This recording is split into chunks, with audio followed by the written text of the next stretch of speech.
Have you ever asked yourself why your most painful moments seem to change you the most? Why is it that comfort rarely transforms us, but suffering carves new depths in the soul? Welcome back, friends. I'm truly grateful to have you here today. If you're watching this, chances are you've experienced struggle. Maybe you're still in it. And maybe, like so many others, you're wondering, why is it that when I finally try to grow, life gets harder?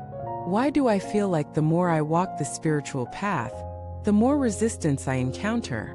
Today's video will go deep into a truth that many overlook or resist. The truth that adversity, hardship, and pain are not barriers to your spiritual path, they are the path. Not only that, they are the fastest, most powerful path to awakening. Yes, you heard that right. We're going to explore why your darkest nights may hold your brightest realizations, and how the discomfort you run from is often the exact medicine your soul needs.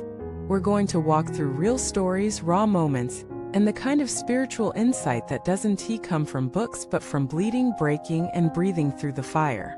Let us begin where most growth actually begins, rock bottom. There's a story of a man named Elijah.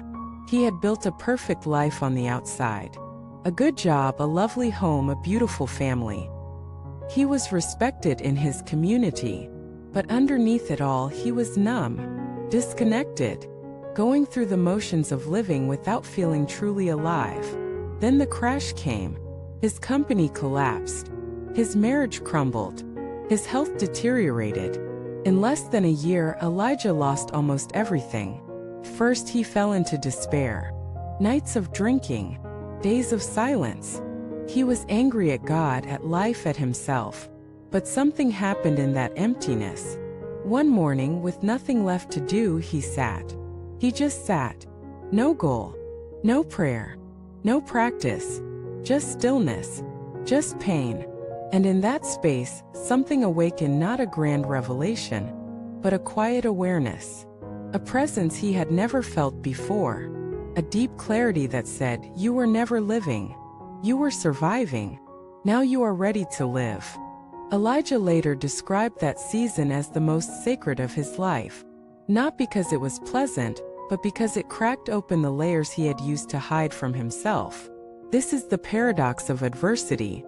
It strips you. It breaks the illusions. It dismantles your spiritual ego. It forces you to stop pretending, stop performing, stop running, and start seeing. Because in comfort we often coast. But in adversity we confront. When things fall apart, the masks fall too. The stories you told yourself about who you are, what you need, what makes life meaningful get shattered. And in their place, truth emerges. Here's what most people don't understand. Pain isn't your enemy. It's your compass. Points you to where you've abandoned yourself. It reveals where your identity is tied to external conditions. It shows you where you're still clinging, still attached, still afraid. In many ancient traditions, pain was not seen as something to be avoided but as a sacred teacher. The great saints didn't find awakening in palaces. They found it in forests, in prisons, in moments of deep loss, in exile, in isolation. Even the Buddha himself only began the spiritual path after witnessing old age, sickness, and death, after leaving the comfort of his royal life. It was suffering that opened the doorway to enlightenment. Let us take a moment to reframe adversity. What if it wasn't punishment? What if it wasn't bad karma? Or a sign that something's gone wrong? What if it was initiation? A sacred fire meant to burn away the false layers of who you think you are, so that what remains is pure, real, unshakable. Imagine you're a clay pot, filled with cracks. You can try to cover the cracks. Or you can place the pot into the kiln, let the fire strengthen it, harden it, make it durable. Adversity is the kiln. And while you're in it, it hurts. You don't see the outcome. You doubt. You scream. You question everything. That's part of the process. Real growth doesn't feel like growth when you're in it. Feels like death. The death of old beliefs. The death of old habits. The death of a self that was never really you. But what's born after that death is something precious. It's not a new you. It's the real you, the one that existed before the conditioning, before the roles, before the masks. Adversity humbles you, not in the way that breaks your spirit, but in the way that makes you soft enough to receive wisdom, to finally listen, to finally let go. Have you noticed that people who've been through real hardship tend to carry a quiet strength, an authenticity that can't be faked? That's not by accident. That's the result of having sat in the fire and emerged on the other side. They don't speak in platitudes. They speak in truth. They don't cling to spiritual jargon, they embody presence. Because they've learned the hard way that spiritual awakening doesn't always look like peace. Sometimes it looks like crying on the bathroom floor. Sometimes it looks like walking away from everything you thought was sacred.